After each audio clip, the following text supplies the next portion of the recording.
Latif Iksan, komika dari Stand Up Indo Bali, akan cerita tentang sinema azab yang memang sekarang lagi ngetren banget ya. Kira-kira seperti apa ceritanya?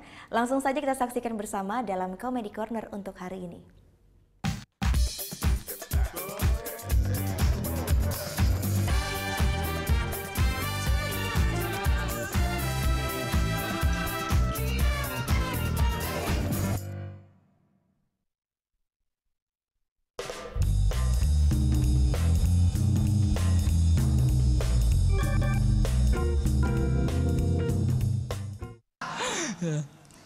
Nah, terus juga asal kalian tahu ya, untuk masuk acara mikrofon pelunas utang itu ternyata ada audisinya loh.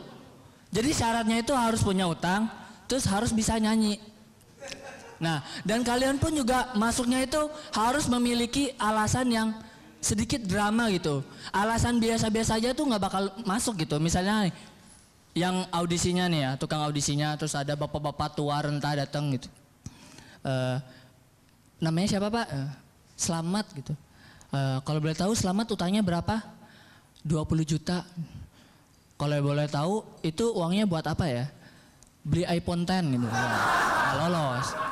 Terus ada lagi nih ibu-ibu gitu. Terus ditanya, namanya siapa Bu? Juminten. Utangnya berapa? 5 hari. Loh kok 5 hari?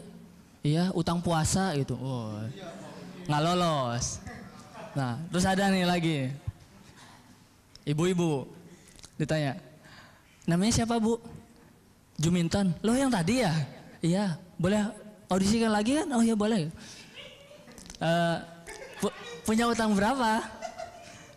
20 juta. Oh kalau boleh tahu buat apa? Ini orang tua saya sakit, terus harus berobat dan dipakai buat operasi. Oh gitu. Bisa nyanyi nggak? Oh bisa. Coba nyanyi. Reza Arab Octavian, Gemas ganteng idaman, pencitraan, woi. Iya gitu. Aduh. Terus juga sekarang itu lagi zaman-zamannya sinema azab ya kan. Nah, menurutku dengar kata azab itu kan adalah hal yang menyeramkan gitu ya. Harusnya tuh judul-judul sinema azab itu serem-serem. Tapi ini malah lucu-lucu semua. Ya Kak. Salah satu filmnya, sinemanya itu gini, apa sih namanya? Tukang tahu bulat sombong, diazab jenazahnya digoreng hangat-hangat, dikubur dadakan gitu.